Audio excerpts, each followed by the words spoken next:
Good morning business breakfast షోకి స్వాగతం. Global cues strong గా కనిపిస్తున్నాయి ఈ ఫ్రైడే వీకెండ్ ఉదయం. Last night US markets strong గా క్లోజ్ అయ్యాయి. Dow Jones, S&P 500, Nasdaq index మూడు కూడా 2% పైగా లాభాలతో క్లోజ్ అయ్యాయి. So biggest 2 day rise in 3 years. గత 3 ఏళ్లలో ఎన్నడూ వరుసగా 2 రోజుల పాటు ఇంత లాభాన్ని చూడలేదు యుఎస్ మార్కెట్స్. సో ఈ ఒక strong bounce back US markets మనం చూస్తున్నాం. 6 రోజుల నష్టాలకు తెరపడింది.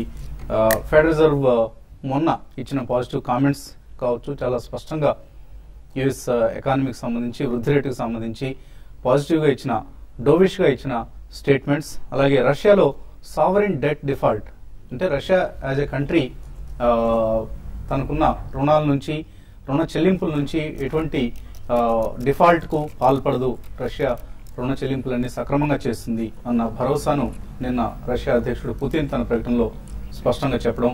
ఇవి ట్రెండ్ రివర్సల్ ప్రధాన కారణాలు. సో గ్లోబల్ గా తిరిగి ఒక పాజిటివ్ సెంటిమెంట్ మనం చూస్తున్నాం. క్రూడ్ ప్రైసెస్ పత్రం కూడా ఆగినట్లుగానే కనిపిస్తుంది. ప్రస్తుతానికి సుమారుగా $60 దగ్గర బ్రెంట్ క్రూడ్ ట్రేడ్ అవుతోంది.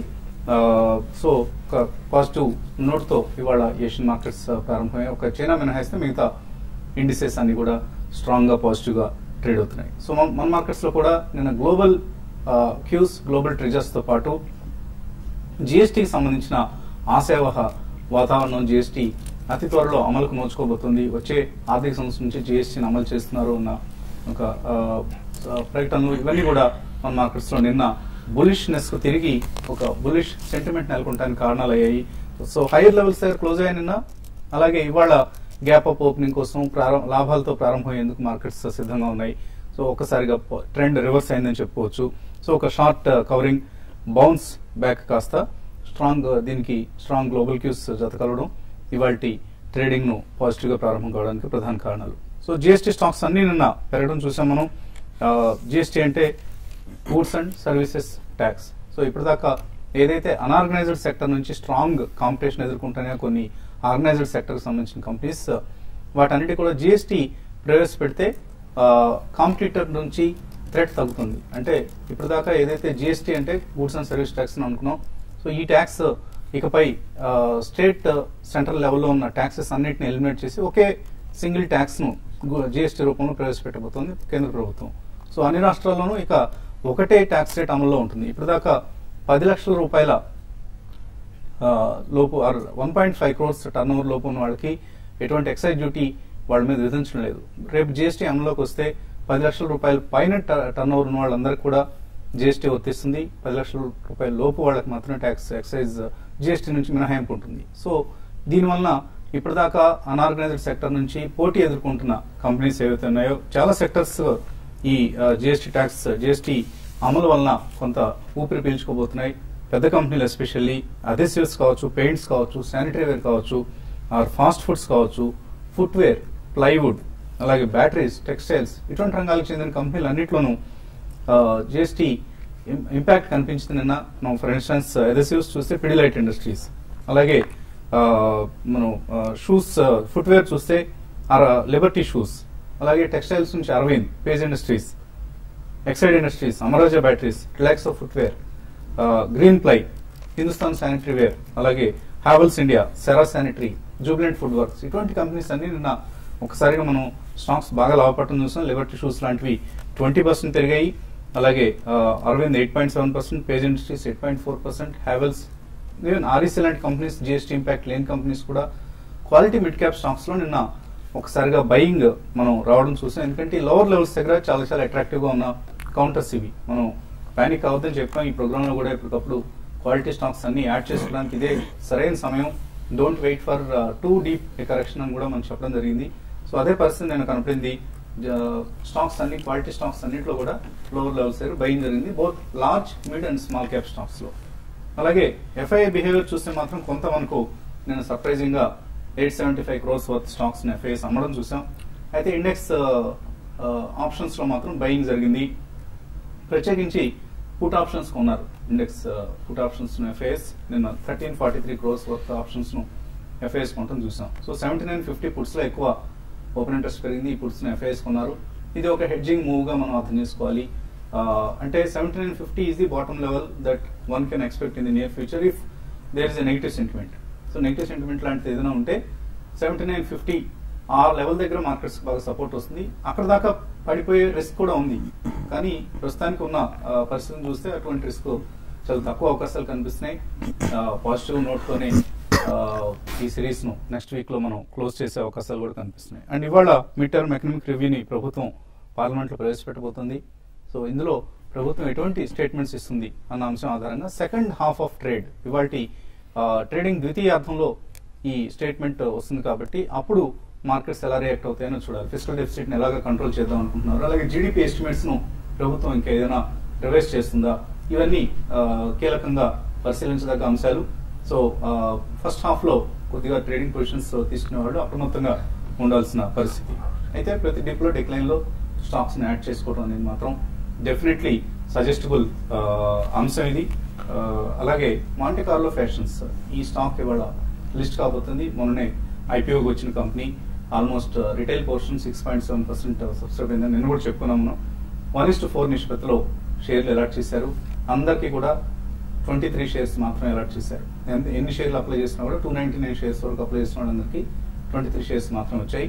ఇవాళ లిస్ట్ కాబోతుంది. ఏ ధర దగ్గర లిస్ట్ అవుతుంది అన్నది ఆసక్తికరం. మాంటే కార్లో ఫ్యాషన్స్ మార్కెట్స్ పరిస్థితి గురించి మాట్లాడడానికి అనలిస్ట్ మనతో సిద్ధంగా ఉన్నారు.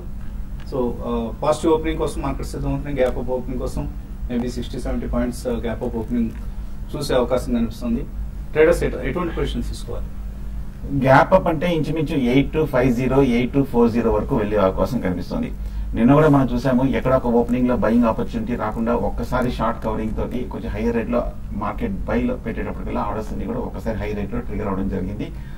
ఆ తర్వాత మార్కెట్ కాకపోతే ఓవరాల్ గా 8200 దగ్గర కొంచెం స్ట్రాంగ్ గా క్లోజ్ అవడం తోటి 8150 పైన స్ట్రాంగ్ గా క్లోజ్ అవడం తోటి టెక్నికల్ గా పాజిటివ్ గా అయింది.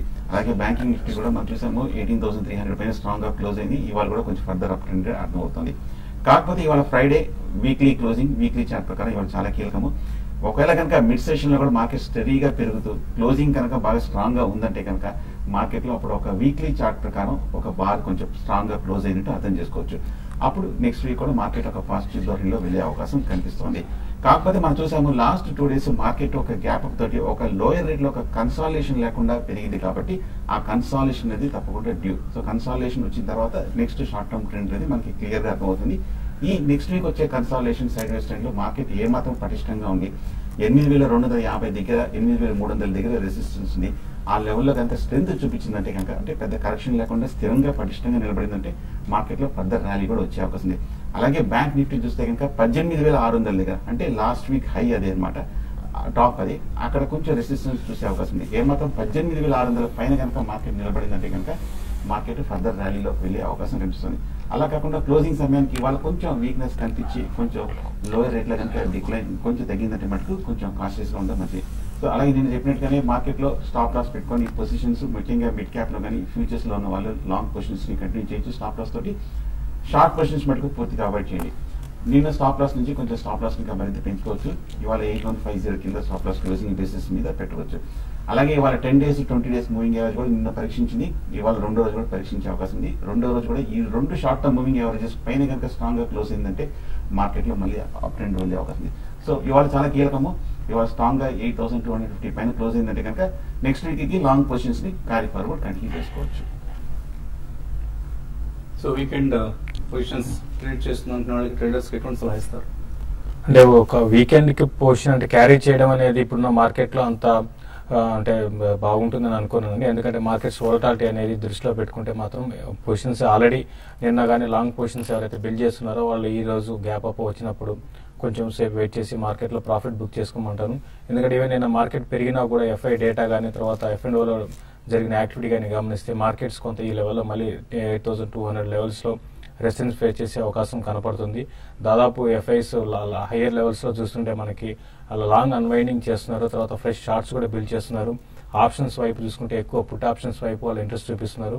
కాబట్టి ఈ లెవెల్లో మళ్ళీ మార్కెట్కి కొంచెం రెసిస్టెన్స్ ఫేస్ చేయొచ్చు. ప్లస్ ఈవెన్ నిఫ్టీ పెరుగుతున్నా కూడా ఓపెన్ ఇంట్రెస్ట్ బాగా తగ్గడం చూసాము. మళ్ళీ 8,000 పుట్స్కి ఎక్కువ ఓపెన్ ఇంట్రెస్ట్ పెరుగుతుంది. కాబట్టి ఇవన్నీ దృష్టిలో పెట్టుకుంటే ఈ రోజు క్లోజింగ్ బేసిస్లో నిఫ్టీ కానీ 8,200 పైన కానీ సస్టైన్ కాలేదంటే మళ్ళీ నెక్స్ట్ వీక్లో, ఎందుకంటే నెక్స్ట్ వీక్ మనకి F&O క్లోజింగ్ ఉంది. ఈ సిరీస్ మొత్తం నెగిటివ్ రిజల్ట్, నెగిటివ్గా అంటే 5 to 6% నిఫ్టీ కరెక్ట్ అయింది. కాబట్టి ఈ సిరీస్ ఎండింగ్ కూడా కొంచెం వీక్గానే క్లోజ్ అయ్యే అవకాశం ఉంటుంది. కాబట్టి ట్రేడర్స్ ఇక్కడ ఎవరైతే లాంగ్స్ ఉన్నారో వాళ్ళు ఒకసారి అన్వైండింగ్ చేసుకోమంటాను. నిఫ్టీ విషయానికి వస్తే 8,200 దగ్గర రెసిస్టెన్స్ ఉంటుంది. సపోర్ట్ 8,120 అండ్ 8,140 దాకా ఉంటుంది. బ్యాంక్ నిఫ్టీ ఇంతకుముందు సుందర్ గారు చెప్పినట్టు కూడా బ్యాంక్ నిఫ్టీ కూడా హైయర్ లెవెల్లో రెసిస్టెన్స్ ఫేస్ చేయడానికి అవకాశం ఉంటుంది. దాంట్లో కూడా లాంగ్ పొజిషన్స్ ఉంటే మాత్రం ప్రాఫిట్ బుక్ చేసుకోమంటాను. ఈరోజు కమాడిటీస్ మాత్రం కొంచెం వీక్గా ఉండే అవకాశం ఉంటుంది. ఆ హైయర్ లెవెల్స్లో టాటా స్టీల్, తర్వాత SSLT అటువంటి వాటిలో షార్ట్ సెల్ చేయమని చెప్తాను. ఓకే అండి. అలాగే కాలర్స్ లైన్ ఉన్నారు. ఫస్ట్ కాలర్ బెంగళూరు నుంచి గోపి. హలో రండి గోపి. సార్ నమస్తే సార్. నమస్తే. ఇది ఫ్రెష్ బయింగ్ చేద్దాం అనుకుంటున్నాను. నెస్లీ ఇండియా గానీ లేకపోతే బ్రిటానియా, ఈ రెండిట్లో లాంగ్ టర్మ్ కి ఏది బెటర్ ఉంటుందండి? ఒకటి రెండు సిప్లాలో అక్కడ కొన్ని షేర్స్ ఉన్నాయి సార్, 350, 360 దగ్గర కొన్నవి. ఇప్పుడు ప్రాఫిట్ బుక్ చేయొచ్చా లేకపోతే ఫ్రెష్ గా ఫార్మాలో ఏమైనా తీసుకోవాలంటే లాంగ్ టర్మ్ కి ఏది better stock? Nestle Britannia is a strong play అండి. బ్రిటానియా రాబోయే రోజుల్లో బాగా పెర్ఫామ్ చేయబోతున్న కంపెనీ ఇది. వాళ్ళ ఫుడ్ బిజినెస్ లో పొజిషన్ కన్సాలిడేట్ చేసుకుంటున్నారు, కొత్త ప్రొడక్ట్ రేంజ్ ను ఇంట్రడ్యూస్ చేయబోతున్నారు. ఇవన్నీ అంశాలను దృష్టిలో ఉంచుకుంటే నెస్లే కంటే కూడా బ్రిటానియా బెటర్ బెట్ అవుతుంది మీకు FMCG సెక్టర్ నుంచి. అలాగే ఫార్మాలో అయినా సిప్లా నుంచి షిఫ్ట్ కావచ్చా లేకపోతే సిప్లానే కంటిన్యూ చేయొచ్చా? సిప్లానే కంటిన్యూ చేయమంటానండి. ఎందుకంటే సిప్లా చాలా రోజుల తర్వాత సిప్లాలో ఒక మేజర్ అప్డేట్ ఉంది. అయితే లాస్ట్ ఒక 1 month గా కొంత వీక్ గా ఉందండి. హైయర్ లెవెల్ సెల్లింగ్ వస్తుంది. బట్ ఈ నెక్స్ట్ 1-2 quarterలు కూడా కొంచెం ఇంప్రూవ్మెంట్ ఉండాలి, రావడానికి అవకాశం ఉంటుందండి. మీరు సిప్లానే హోల్డ్ చేయండి. ఇంకా మీరు అదర్ ఫార్మా కంపెనీస్ లో మీరు ఇన్వెస్ట్ చేయాలనుకుంటే మాత్రం రీసెంట్ గా యూనికేమ్ ల్యాబ్స్ ఒకటి చాలా స్ట్రాంగ్ గా ఉందండి. దాంట్లో కూడా మీరు ఇన్వెస్ట్ చేసుకోవచ్చు. ఓకే, థ్యాంక్ యూ అండి. వాజిద్ మహబూబ్ నగర్ నుంచి. హలో హలో అడగండి వాజిద్. హలో, గుడ్ మార్నింగ్ వస్తుంది సార్. మార్నింగ్ సార్ నా దగ్గర కోల్ ఇండియా 370 పుట్ ఆప్షన్ ఉంది, అదేవిధంగా SBI 310 కాల్ ఆప్షన్ ఉన్నాయండి. ఈ రెండు హోల్డ్ చేయమంటారా? తర్వాత నిఫ్టీ 8,250 కాల్ తీసుకోమంటారా సార్? కోల్ ఇండియా పుట్ ఉంది, SBI కాల్ ఉంది ఆయన దగ్గర. కోల్ ఇండియా చూస్తే కనుక లాస్ట్ 1 week మార్కెట్ రియాక్షన్ లో కూడా స్టెడీగా పెరుగుతున్న స్టాక్, పెద్ద ఏం వీక్నెస్ కనిపించట్లేదు. లాస్ట్ 6 months గా సైడ్ వేస్ ట్రెండ్ ఉంది, పెద్దగా పడే ప్రమాదం కూడా లేదు. ఏమాత్రం ఇవాళ కనుక సెకండ్ హాఫ్ లో కనుక తగ్గిందంటే కనుక నా ఉద్దేశం మీ పుట్ ఆప్షన్ క్లోజ్ చేయడం మంచిది. నెక్స్ట్ వీక్ కూడా ఈ కన్సాలిడేషన్ ఉంటే కనుక మీ ప్రీమియం 0 అయిపోయే ప్రమాదం కనిపిస్తుంది. SBI కాల్ ఆప్షన్స్ ఉంటున్నారు, హోల్డ్ చేయండి. కొంచెం లాస్ట్ 2 days గా నిన్న ఇవాళ కూడా బ్యాంకింగ్ స్టాక్స్, బ్యాంకింగ్ సెక్టర్ చాలా బులిష్ గానే ఉంది. SBI కూడా ఫర్దర్ గా పెరిగే అవకాశం ఉంది. కొంచెం స్టాప్ లాస్ తోటి హోల్డ్ చేయండి. నిఫ్టీ ఓపెనింగ్ లో కాల్ ఆప్షన్ కొందామన్నారు, ఓపెనింగ్ లో మంచిది కాదు. నా ఉద్దేశం ఇంట్రాడే కనుక ఒక స్ట్రాంగ్ రియాక్షన్ వచ్చిందంటే కనుక అప్పుడు తీసుకోవచ్చు. బట్ కానీ నెక్స్ట్ వీక్ కన్సాలిడేషన్ వస్తే మటుకు పైగా ఎక్స్పైరీ కూడా వస్తుంది కాబట్టి చాలా చాలా హై రిస్క్ ట్రేడ్ అవుతుంది. ప్రస్తుతం అవాయిడ్ చేయడం మంచిది అనిపిస్తుంది. సో మనం తరచుగా చైనా ఇండియా కంపారిజన్ చూస్తూ ఉంటాం. సో చైనాకి ఇండియాకి పోటీ ఉంది. చైనాస్ మార్కెట్ రాబోతున్న ఎమర్జింగ్ మార్కెట్ ఫండ్స్ కూడా ఇండియాకి షిఫ్ట్ అవుతున్నాయంటూ కొంత సంకల్ గుద్దుకునే ప్రయత్నం చేస్తుంటాం.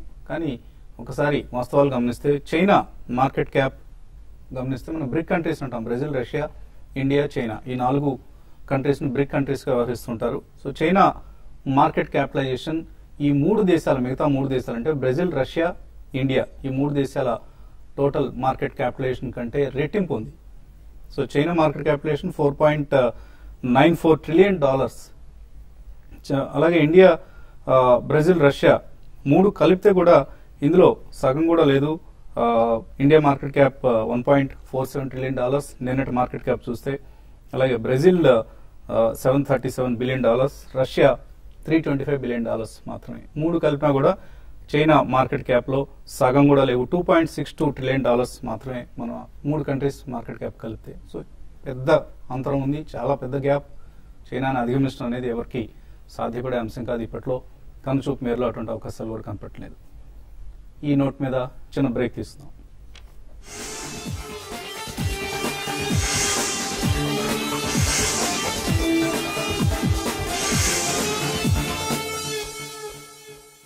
బజాజ్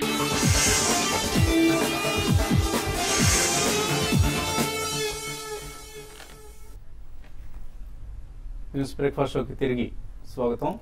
సో ఎస్టెక్స్ నిఫ్టీ ట్రెండ్ బట్టి చూసిన ఏషియన్ మార్కెట్స్ ట్రేడింగ్ ధోరణి గమనించిన ఒక పాజిటివ్ ఓపెనింగ్ కోసం, గ్యాప్ అప్ ఓపెనింగ్ కోసం మార్కెట్స్ సిద్ధమవుతున్నట్లుగా స్పష్టంగా కనిపిస్తుంది నిన్నటి లాభాల తర్వాత.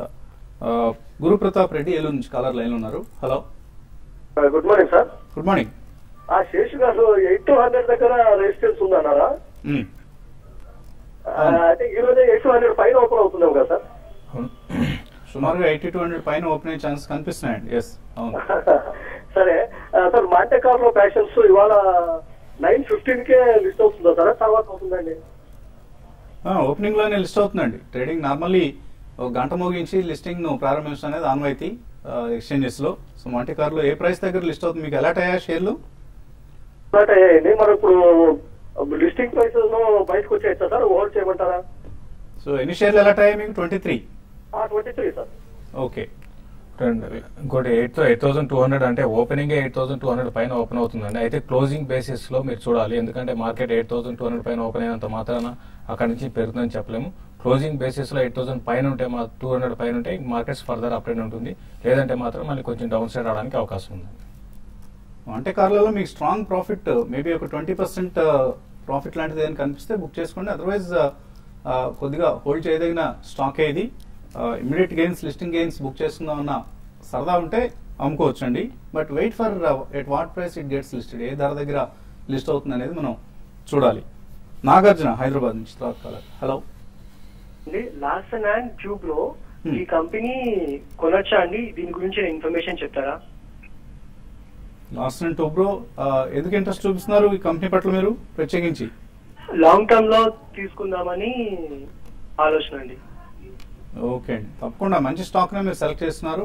Definitely fundamentally it's a true replica of India's infrastructure growth. రాబోయే 3 to 5 years లో ఇన్ఫ్రాస్ట్రక్చర్ మీద ప్రభుత్వం చాలా దృష్టి కేంద్రీకరించబోతుంది కాబట్టి ఎలాంటి is a strong infra play. రకరకాల సెగ్మెంట్స్ లో ఉంది ఈ కంపెనీ. అటు హార్డ్వేర్, పవర్ సెక్టర్ సంబంధించిన హార్డ్వేర్ మ్యానుఫ్యాక్చరింగ్ దగ్గర నుంచి రోడ్లు, బ్రిడ్జ్లు, కన్స్ట్రక్షన్ వర్క్ వరకు కూడా రకరకాలుగా చాలా డైవర్సిఫైడ్ కంపెనీ ఇది ఎల్ఎన్టీ అనేది. సో డెఫినెట్ గా మీరు ఇన్వెస్ట్ చేయండి, ఎస్ఐపి పద్ధతిలో చేయండి. నెక్స్ట్ 1 year కనుక మీరు ఇన్వెస్ట్ చేస్తే మంచి రిటర్న్స్ వస్తాయి, బ్యూటిఫుల్ రిటర్న్స్ వచ్చే ఛాన్స్ ఉంది. అండ్ ఈమెయిల్స్ కూడా మనకు అందాయి చాలా. రవికుమార్ అత్తిలి కాకినాడ నుంచి అడుగుతున్నారు, choosing the companies, what are the factors, ఎటువంటి ఫ్యాక్టర్స్ ను దృష్టిలో ఉంచుకొని కంపెనీలు సెలెక్ట్ చేసుకోవాలి? మేబీ మీరు ఇన్వెస్ట్మెంట్ కోసం అడుగుతున్నారా, ట్రేడింగ్ కోసం అడుగుతున్నారా? ఇందులో స్పష్టం చేయలేదండి. బట్ ట్రేడింగ్ వాళ్ళకైతే ఎటువంటి సలహా ఇస్తారు మీరు? జనరల్ గా ఫండమెంటలిస్ట్ అయితే ఫండమెంటల్ ఫ్యాక్టర్స్ చూస్తారండి. మ్యాక్రో ఎకనామిక్ ఇండికేటర్స్ కానీ, కంపెనీ ఇండికేటర్స్ కానీ అవన్నీ చూస్తారు. టెక్నికల్ అనలిస్టులు అయితే కనుక ప్రైస్ చార్ట్ చూస్తారు. ప్రైస్ చార్ట్ లో దాంట్లో డిమాండ్ అండ్ సప్లై ఒక స్టాక్ కి క్లియర్ గా మనకి అర్థమవుతుంది. ఆ ప్యాటర్న్స్ కనుక అక్యుములేషన్ ప్యాటర్న్ వస్తే కనుక బై, డిస్ట్రిబ్యూషన్ ప్యాటర్న్ వస్తే కనుక సెల్. సో ఇది పెద్ద సబ్జెక్ట్ అండి. అట్లీస్ట్ ఒక 1 month అయినా పడుతుంది అండర్స్టాండ్ చేయడం కోసం. మీరు ఎప్పుడైనా స్టార్ట్ చేయొచ్చు. సో మనం అతి త్వరలో ఈ లెర్నింగ్ క్లాసెస్ కండక్ట్ చేసే ఉద్దేశం ఉంది టీవీ5 టీమ్ కాబట్టి ఆ సమయంలో మీరు అటెండ్ అయితే డెఫినెట్ గా ఇటువంటి అంశాలను నేర్చుకునే వీలు కలుగుతుంది. Narasimhamurthy intellect design arena limited, ఈ కంపెనీ 2 నుంచి 3 సంవత్సరాల కోసం ఎలా ఉంటుందని అడుగుతున్నారు. కొత్తగా లిస్ట్ అయిన కంపెనీ అండి. పొలారిస్ నుంచి డీమెర్జ్ చేసి బ్యాంకింగ్ అండ్ ఫైనాన్షియల్ సర్వీసెస్ అంటాం, బిఎఫ్ఎస్ఐ. సో ఈ బిఎఫ్ఎస్ఐ సర్వీసెస్ ప్రొడక్ట్స్ అందించే కంపెనీ ఇది. దీన్ని పొలారిస్ నుంచి డీమెర్జ్ చేసి కొత్తగా లిస్ట్ చేశారు. ఈ మధ్య లిస్ట్ అయింది, 69 రూపాయల దగ్గర లిస్ట్ అయింది. ప్రస్తుతం కూడా అదే ధర దగ్గర ట్రేడ్ అవుతున్నట్లు కనిపిస్తుంది. సో డెఫినెట్లీ కొనుక్కోవచ్చు. కాకపోతే లాంగ్ టర్మ్ వ్యూతో మీరు అన్నట్లుగా 2 to 3 years పర్స్పెక్టివ్ ఉంటేనే కొనుక్కోండి. షార్ట్ టర్మ్ గెయిన్స్ ఏమి ఎక్స్పెక్ట్ చేయదు. ఎందుకంటే లాస్ట్ 3 years లో ఈ కంపెనీ అంతగా బెటర్ గా పెర్ఫార్మ్ చేయలేదు. ఈ వెర్టికల్, పొలారిస్ కి సంబంధించిన ఈ వెర్టికల్ మేబీ రాబోయే రోజుల్లో బెటర్ గా పెర్ఫార్మ్ చేసే అవకాశాలు కనిపిస్తున్నాయి. మై పరాసర్ అడుగుతున్నారు, గ్రీన్ ప్లై లాంగ్ టర్మ్ కోసం కొనుక్కోవచ్చా? గ్రీన్ ప్లై అయితే లాంగ్ టర్మ్ కోసం మీరు కొనుక్కోవచ్చండి. రీసెంట్ గా స్టాక్ లో కూడా కరెక్షన్ వచ్చి అయిపోయిందని చెప్పొచ్చు. ఈవెన్ ఫండమెంటల్స్ కూడా ఎంకరేజింగ్ గా ఉన్నాయి. మీరు లాంగ్ టర్మ్ ఉద్దేశం ఉంటే కొనుక్కోవచ్చు అండి. మీన్స్ వన్ ఆఫ్ ది నిన్న జిఎస్టీ కారణంగా పెరిగిన స్టాక్ ఇది గ్రీన్ ప్లై. సో జిఎస్టీ రావడం అనేది ఇటువంటి కంపెనీస్ కొంత యూస్ఫుల్ గా ఉంటుంది. ఆ ఉద్దేశంతో కొంత స్టాక్ లో మూవ్మెంట్ కనిపిస్తుంది. బట్ డిక్లైన్స్ లో తీసుకోండి. ప్రవీణ్ అడుగుతున్నారు, పంజాబ్ నేషనల్ బ్యాంక్ కేటీఐటీ. బహుశా కేపీఐటీ అయి ఉండొచ్చు. 6 months కోసం ఎలా ఉంటాయి? పంజాబ్ నేషనల్ బ్యాంక్ ఉన్న బ్యాంక్స్ లో చాలా స్ట్రాంగ్ గా కనిపిస్తుంది. నిన్నే కొంచెం స్ప్లిట్ కూడా అవడం చూసాము. డెఫినెట్ గా మీరు ఈ లెవెల్లో కూడా మీరు బై చేయొచ్చు. నెక్స్ట్ 6 months లాంగ్ టర్మ్ బాగానే ఉంటుంది. కేపీఐటీ పెరుగుతూనే ఉంది. స్టాక్ కంటిన్యూస్ గా 150 నుంచి 200 వరకు రెసిస్టెన్స్ కరెక్ట్ గా 200 దగ్గర ఉంది. ఈ లెవెల్లో లేట్ గా చిన్న డిప్ లో బై చేయొచ్చు. ఫండమెంటలీ గుడ్ కంపెనీ అండి. డిక్లైన్స్ లో తీసుకోండి కేపీఐటీని కూడా. మీరు పవన్ కుమార్ అడుగుతున్నారు సైంట్ 450లో తీసుకున్నారైనా హోల్డ్ చేయొచ్చు, ఎగ్జిట్ కావచ్చు 2 months కోసం. 2 months కోసం మీరు హోల్డ్ చేయండి అండి. ఇంకా స్టాక్ లో ఒక అరౌండ్ 540 అండ్ 550 దగ్గరికి వచ్చినప్పుడు మీరు 2 months లోపల రావచ్చు. మీరు అక్కడ ప్రాఫిట్ బుక్ చేసుకుంటారు. హిందుస్థాన్ కన్స్ట్రక్షన్ 39 లో కొన్నారు సుబ్బయ్య హైదరాబాద్ నుంచి. ఇంకా కొన్ని యాడ్ చేసుకోవచ్చు. ఇంచుమించు లాస్ట్ 1 or 2 months హై అదేనండి. ఇప్పుడు కరెక్ట్ గా 28 రూపీస్ వరకు వచ్చి కన్సాలిడేషన్ లాస్ట్ 1 month అవుతుంది. ఫ్రెష్ బయింగ్ వద్ద హోల్డ్ చేయండి. ర్యాలీ వస్తే మీరు రేట్ వచ్చే అవకాశం కొంచెం ఓపిక్గా వెయిట్ చేయండి. అలాగే ప్రస్తుతం బై అండ్ డిక్లైన్స్ కరెక్టా, సెల్ అండ్ ర్యాలీస్ కరెక్ట్ పద్ధతా? అంటే ఇప్పుడు ఈ సిరీస్ వరకు అయితే ఇంకా మనకి 4 రోజులే ఉంది కాబట్టి ఈ సిరీస్ లో మాత్రం ర్యాలీస్ వస్తే సెల్ చేయమంటాను. బస్ట్ నెక్స్ట్ సిరీస్ ఏ విధంగా ఉంటుందని ఇప్పుడే చెప్పలేమండి. ఈ సిరీస్ మాత్రం సెల్ అండ్ ర్యాలీస్ అండి. జాఫర్ బాషా నిఫ్టీ 8300 కాల్ తీసుకున్నారు 34 రూపీస్లో. ఏం చేయాలి? ఇవాళ మంచి ప్రాఫిట్ వస్తుందండి. క్లోజింగ్ వరకు చూడండి. క్లోజింగ్ నిలబెట్టిందంటే కనుక నెక్స్ట్ వీక్ క్యారీ ఫార్వర్డ్ చేయొచ్చు. బట్ కానీ కొంచెం ఓవరాల్ గా అన్సర్టన్ గా ఉంది కాబట్టి వాళ్ళు ప్రాఫిట్ బుక్ చేయొచ్చు క్లోజింగ్ సమయానికి. అమర్ అడుగుతున్నారు జస్ట్ డయల్ 1498 లో కొన్నారు. ఇంకా మరికొన్ని యాడ్ చేసుకోవచ్చా? జస్ట్ డయల్ రీసెంట్ డేస్ లో కొంత స్టాక్ లో ఒక అప్ ట్రెండ్ అనేది అయిపోయిందండి. కాబట్టి మీరు ఆల్రెడీ ఉన్న పొజిషన్ హోల్డ్ చేసుకోండి. ఫ్రెష్ గా ఇన్వెస్ట్మెంట్ అయితే దీంట్లో వద్దని చెప్తానండి. పిపవర్ డిఫెన్స్ 41లో తీసుకోవచ్చా? సురేష్ కుమార్ అడుగుతున్నారు. స్టాక్ కరెక్ట్ గా సపోర్ట్ దగ్గర ఉందండి. ఈ మధ్య 75 రూపాయల నుంచి 40 రూపాయల వరకు పడి ఇప్పుడు కన్సాలిడేషన్ అవుతుంది. 35 to 40 రూపీస్ మధ్యలో తీసుకోవచ్చు. లైక్ జేఎంటీ ఆటో 138 లో ఉన్నాయి, హోల్డ్ చేయొచ్చా? జేఎంటీ ప్రస్తుతానికి అవాయిడ్ చేయండి. మనం 2-3 నెలలుగా బాగా వీక్నెస్ మనం చూస్తున్నాము. బాగా లో దగ్గర ఉంది. ప్రస్తుతానికి అవాయిడ్ చేయడం మంచిది. జేఎస్పీఎల్ రిలయన్స్ క్యాపిటల్ రైట్ టైం ఏనా ఇది కొనుక్కోవడానికి? సతీష్ కుమార్ అడుగుతున్నారు. మీరు ఇన్వెస్ట్మెంట్ కోసం అయితే రైట్ టైమే అండి. బట్ ట్రేడింగ్ పరంగా అయితే 2 డిఫరెంట్ వ్యూ ఉంటుంది. ఇన్వెస్ట్మెంట్ అయితే కొనుక్కోవచ్చు అండి. అలాగే రిలయన్స్ క్యాపిటల్ టార్గెట్ ప్రైస్ ఎంత చెప్తారు? రిలయన్స్ క్యాపిటల్ ఈ మధ్య కొంచెం కరెక్ట్ గా 500 రూపీస్ దగ్గర కన్సాలిడేషన్ అవుతుంది. ర్యాలీ వస్తే కనుక 550 to 560 మధ్య వరకు షార్ట్ టర్మ్ వెళ్ళే అవకాశం ఉంది. ఇంకా చాలా మెయిల్స్ ఉన్నాయి కానీ సమయం మించిపోయింది. ఇది వాటి బిజినెస్ బ్రేక్ఫాస్ట్. మధ్యాహ్నం మళ్ళీ 1:30కి స్మార్ట్ ఇన్వెస్ట్ లో కలుద్దాం.